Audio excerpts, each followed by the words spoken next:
guys, it's Abby. Welcome back to my channel. Today's video is going to be part two of my previous Reddit no sleep story. I live in an abandoned hotel and something keeps sending me gifts in the dumbwaiter story by Reddit user Christian Wallace. Before we get started, if you like this video, be sure to give it a big thumbs up and click the subscribe button if you're new. Turn on my post notifications so you never miss a video. And other than that, let's just get right on into the video. Where we last left off, he was talking about the gifts he was getting in the dumbwaiter from the creature from the basement. He found out that if he leaves the gifts in view of the dumbwaiter, that the creature does not return. And he's also noticed some of his own possessions go missing. I have only ever seen its face once, a living nightmare that haunts me to this day. It began with 3 film students who I stumbled across as they wandered the lobby, cooing at all the pretty destruction. I caught them as they joked about returning to the Dunraven to shoot a full-blown horror movie, childish cackles echoing down the halls. The sounds paused when they heard me approach them, then a moment of hesitation as I squeezed past one of the half-blockaded doors in the search of these noisy intruders, and we all came face to face. 2 of them, young men, looked suspicious of me. One even clenched his fist while the other tightened his grip on the camera like he might use it as a bludgeon. But the young woman amongst them waited only a beat before smiling, reaching out one hand, looking for a shake, and declaring, "Hi." She bore a passing resemblance to my daughters, but that was enough to explain what happened, I suppose. We talked. Unlike all the others when they asked to interview me, I actually agreed. And stranger still, it went well for the majority of it, at least up until a certain point. "I suppose you'd be interested in the story of the manager," I asked, as I brought them their cups of tea. They thought I didn't notice them inspecting the mugs. I think they were surprised to find them clean, but I've learned not to take that kind of thing personally. "Actually," the young woman, Rachel, replied, "we're interested in just one room. It's a part of a project we're working on about a family history. My grandfather's brother, he went missing here when he was young. They were a bit of a conservative family," she laughed. "So my mom didn't know any details. No one spoke about it, basically, but Craig here." One of the men had waved. "He did some sleuthing and found my uncle's name recorded in some old digitized police files. Turns out my uncle went missing while staying here. Isn't that amazing?" Amazing. After that, we started reading up on all the history of this place, and we thought it would make a great project. So, well, here we are. "A common story," I remarked. "You don't happen to know what room he was staying in?" 614, she answered with a smile. "So that'll be the focus of our project." My heart dropped in my throat. Everything I'd read about the thing in 614 told me it was a relentless killer, and there was nowhere in the hotel where you were safe. I remember reading the manager's account of one young maid being torn through the toilet's plumbing on the 9th floor. His hand had shaken as he recorded the details. The look on his face, the sound of her bones breaking, the moment where the viscera had flowed from her mouth, and all the light fully extinguished in those eyes. You can't go there," I stammered. "Why not?" one of the men asked defensively. The young woman flashed him a little look. Hard to say what it was, but there was definitely disapproval in there. "It's barred," I said. "No access. And besides, it isn't safe." "Why would you say that it's not safe?" she asked. "Asbestos," I answered a little too quickly. I wouldn't have convinced anyone with that bit of acting. "We'll have to go to the doctor's then," Craig added. He had a self-satisfied look about him, and he clearly didn't like being told what to do. Slowly, based on that expression in his answer, I realized where this conversation was going. Or rather, where it had already been. "Why would you need to visit the doctors?" I asked. "Well, you caught us on our way out," Rachel said. "We've been here since 5 in the morning, and we'd shot everything we needed to of the hotel and the room where my uncle went missing when we heard, 'You need to leave now.'" I stood up and immediately put on my best impression of a crazy old man, which in truth may not have been much of an impression. I think it was around the 3rd mug I threw at their head, smashing it against the wall in a spray of ceramics that they finally got the message.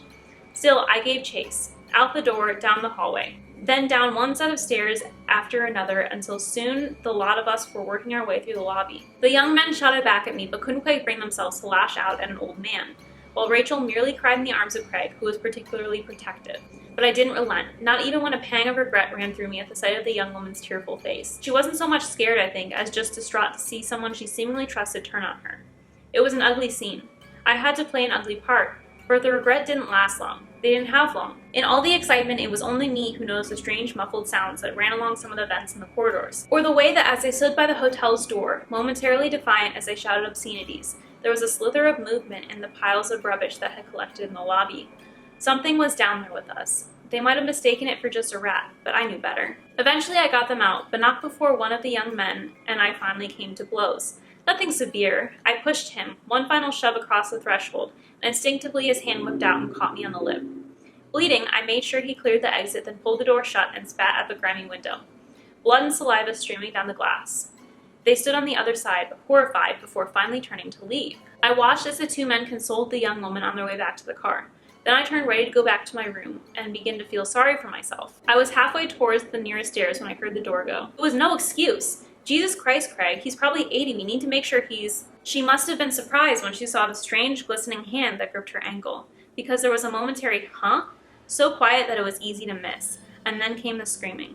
She was pulled onto her back and slowly dragged. By the time her two protectors barged in after her, they had barely enough time to register her position before their own cries of help began. They went down with almost comical thumps, arms thrashing in the ankle-high pile of trash that covers the floor as something unseen pulled all three in one direction: the stairwell. The secretive doorway hidden in the staff room behind the check-in counter. By the time I realized where they were going, Rachel's fingers were already clutching the wooden paneling in a desperate bid to stop herself, but it was useless. They could scream and struggle all they want. 614 was going to get them. It would pull them up through story after story in the dark, twisting stairwell until it could drag them into the room above. For a moment, I wondered how it might do that. All other entrances were still bricked up, but then I thought of the tooth I'd once found in a possibly small vent. Nothing said they had to still be alive on the other side. It might have just punched a small hole in the bricked up entrance that allowed it to slither down, and that was all it would need to get them back. Rachel's eyes briefly met mine. I'd read so much about the fate of people who were dragged at 614, I wasn't ready to see it happen to someone in front of me. I needed to do something. I tore through the trash until I found the closest thing to what I'd hoped: an old broken bottle with a jagged edge. When I looked up, the three figures had disappeared through the open doorway, but I had to hope there was still time. When I entered the stairwell, I noticed some of the railing had been bent and damaged and was smeared with hair and blood.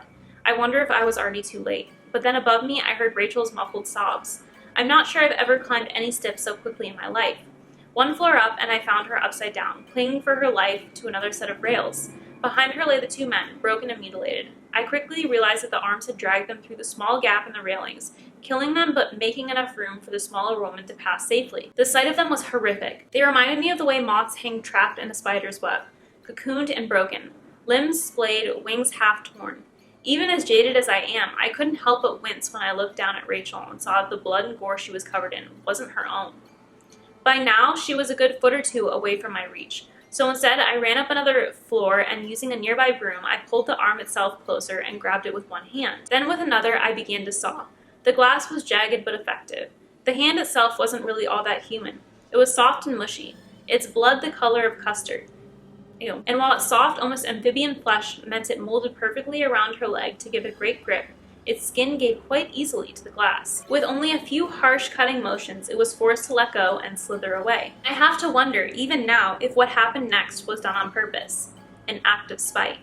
It flicked Rachel away, and she fell, like a stone, out of sight. She didn't cry. She might have even fallen unconscious by this point, but she fell so quickly into the darkness that I just stood there, jabbering, unable to process the brutal loss. I waited as the minutes stretched on, shouting down below and desperately hoping for a reply. But there was nothing. Just silence. Haunting, brutal silence. In the end, I simply had to accept that she was gone. Lost. I left, and that night I lay in bed wondering if she was going to fall forever, screaming desperately into the void. No one was there to catch her, and if there was a bottom in that nightmare, she wasn't surviving any meeting with it. Not at those speeds. I fell asleep hoping that there was a bottom, that she would strike it so fast that it would end her suffering in an instant. But I was left uncertain of this when just a few days later I awoke to find the dumbwaiter, ready as usual, with a new gift. Her camera. Not a recording device like the ones the guys had. This was a digital one she wore around her neck. She only used it once or twice around me, using it to take the odd snapshot of graffiti or an empty room. By the time it reached me, it was half broken, but it wasn't hard to find a charging cable so I could see the photos she'd taken. The first dozen were standard fare, but then after that, well, it showed the stairwell. Somehow she'd made it onto one of the railings and from there a landing, but she must have been lost because these photos showed new doors and places I had never seen. How far might she have fallen? There were strange and out-of-focus shots, blurry, dark, hard to make sense of. I saw a cathedral on a barren concrete plain, stained glass windows with unrecognizable saints doing awful things, hidden rooms with old gramophones and Edwardian furniture, paintings on the wall of people with too many or not enough eyes. One photo, the best in terms of clarity, showed what looked like the lobby of an old apartment building at night. ceiling tiles falling to a derelict floor while an old man glared at the photographer with horror. Stranger still was the shape looming over his shoulder, a terrifying specter of a long-dead woman. The photos went on and on. Slides like these and more. I could not describe them all, except to say it gave a terrifying insight into the impossible worlds contained below. Alien skies, strange moons, perhaps worst of all, a child's bed glimpsed through the crack in a closet door. God knows what lurks down there, but it wouldn't surprise me if that labyrinth was the source of all mankind's nightmares. But it was the last picture that captivated me the most. It showed the stairwell, but looking up into the dark. Only the vaguest hint of pale light filtering down with a smattering of dustfall.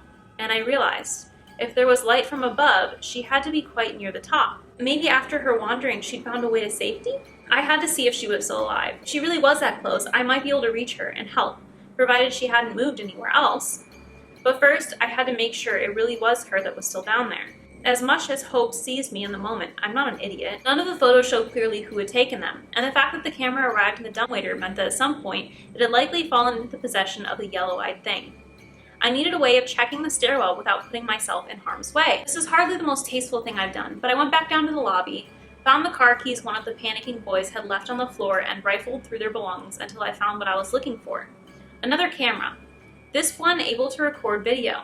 Then after some careful planning, I took to the stairwell on a safe floor and lowered the camera down using a rope. I had no way of knowing what it saw. I had to figure if she was down there and she saw it, she'd cry up. Otherwise, I just have to pull it up, watch the footage, and see for myself. I had about 1 kilometer of rope, don't know how long that is, which I figured was enough to do the job. Whenever the camera had taken the picture, there was still enough ambient light from above to see something. Surely 1,000 meters down, 3,000 feet? Surely, 3,000 feet down, there would be nothing but pitch black darkness. Still, I lowered it all the way, tied it off, and then left it there for a few minutes while I let my arms recover. It wasn't exactly heavy, but it wasn't nothing either. I was about to lift it back up when something changed. My fingers barely grazed the rope when the knot tightened. Fibers groaned. The tempo of its swing changed. With one hand, I tested the load. It didn't budge an inch. Whatever was hanging off the other end was far too heavy to be a camera, and there was something deeply wrong with the way the rope was grinding left and right across the rail. Something was down there, and it was climbing the rope. Fast. Way too fast for me to take any more time processing. I grabbed a knife I made sure to keep on me and began to saw furiously. But the rope wouldn't stay still. It moved with so much force it threatened to pull the knife out of my grip. It was a nearly impossible task, and no matter how hard I tried, I couldn't stop my eyes tracing the thin rope that disappeared into the empty dark below, expecting any second now for this terrible thing to appear. How fast can it move, I wondered? How quickly can it climb 1,000 meters? And what if it jumped on just a few stories below? It might only have 10, 20, 30 meters to go. How long do I have? Sweat trickled down my back. It pricked my forehead and made my palms slick. It made it even harder to keep a hold of that flimsy kitchen knife. I bit my lip so hard it bled, just trying to keep any concentration. To stop it drifting again and again towards the dark. In the end, there was just a few tight strands left holding when the knife fell from my clumsy hands. Without even meaning to, I cried out, desperate and afraid, and leaned over to try and catch it before gravity took it away forever. As the knife fell, glittering into the shadow, 2 yellow eyes emerged. Bright and eager, alight with a malevolent intelligence I'd never appreciated before. They were tiny, smaller than a pea, and embedded in a misshapen head covered with sparse, white, stringy whiskers, making it look both unnaturally young and old at the same time. Human ones, perhaps. Who knows? Over one hunched and muscled shoulder, it carried poor Rachel's body, while it used both of its 3-fingered hands to grab the rope and heave itself upwards, one after the other. With one of those enormous hands, it reached up, and for a second I saw my own future.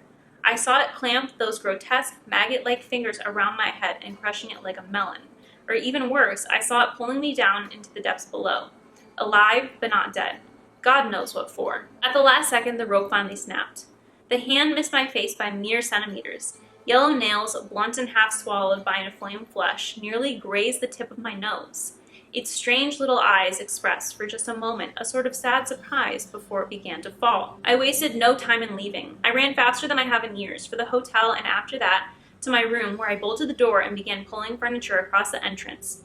In a dazed panic, I saw the dumbwaiter and remembered those yellow eyes and the strange hand, and I began to panic once more. It was surely the same creature, so I spent the rest of the day bolting that damn thing shut, I nailed planks of wood. I screwed, hammered, weighed down. In the end, I even grabbed a wardrobe from another room and slid it across. Still, it didn't feel like enough. And it never would. I couldn't get the image of his face out of my head. It looked sad. It looked lost. Jesus Christ, all those gifts have been coming from that thing. The mere thought of it repulsed me. Somehow, impossibly, the reality was worse than anything I could have imagined, and I was suddenly thankful that for years it had stayed hidden in the shadows of the dumbwaiter. To have seen that monstrous thing leering at me in the pale moonlight, I might have never slept again. I had to wonder what it was and why it had come for me. So I waited in the room and tried not to sleep, but that's not easy for an old man like me. After all the excitement, the adrenaline, and fear, I fell asleep just before midnight and awoke in the morning, still upright in my chair, face towards the dumbwaiter. All my preparations were for nothing. The planks had been torn off, the grate unbolted from the wall, the wardrobe tipped aside. There was waiting for me, like it so often did, lay the lift with a new day's gift, although this one had not fit so neatly inside. It was Rachel. Folded, compressed, bones broken, skin pale, blood dripped thickly from the platform and into my very room. And with a heavy heart, I realized it was time to move again, because I would never be able to sleep soundly in that place again, knowing what steamed the carpet. I wanted to be sick. I wanted to run. But there was no forgetting a lifetime of experience. That thing had presented me with a gift. If I hid it, threw it away, I knew what that meant. A nightly visit. The screeching of old years. A sleepless night spent staring at the dark, and now I knew what lay in wait. It would be 1,000 times worse. After perhaps the worst and most strenuous 4 hours of my life, I finally removed her from the dumbwaiter and had her sitting in my chair, there in full view for that awful freakish thing. After that, I felt confident I never wanted to step foot in that room again, and I began my preparations to move. I'll never understand that creature. Its wants and needs are beyond my understanding. Its bizarre obsession with me is sickening. It wasn't even enough to torture me with poor Rachel's corpse. It had to shove the old tin box of my letters into one of her hands. For a moment, I was delighted to have them back, but then I opened it and my heart sank. They'd all been torn to bits. All except one piece of paper onto which something had scrawled words in a nightmarish hand that was barely legible. The words come off to me as gibberish. Fine on their own, but together, the meaning is lost to me. I reprint them here only to give you a sense of how deranged that thing must really be. Okay, here's what it says. The best thing you can do is take the girl's body and leave. Give her parents closure. It is too late for the young men. The lost child in 614 has already eaten them, but I have kept this one close. I have kept her safe and done what little I could to see her body home. I tried giving her to you directly, but failed. This was the best I could do. It is up to you to go the rest of the way. You must take her and leave this place. Dunraven changed me on the outside, but you has been changing on the inside. My job is to feed Dunraven, and I have done so for over a century, stealing people and depositing them below. But I could not understand how you lived above so long, almost as if the hotel desired it. Over the years, it has slowly been made clear to me what your role really is, and I am giving you this one final chance to walk away. I hope this letter helps you see the truth. You have been manipulated. Like me, you have been rewritten to suit the hotel's needs. Why have you been writing yourself these letters? They are gibberish.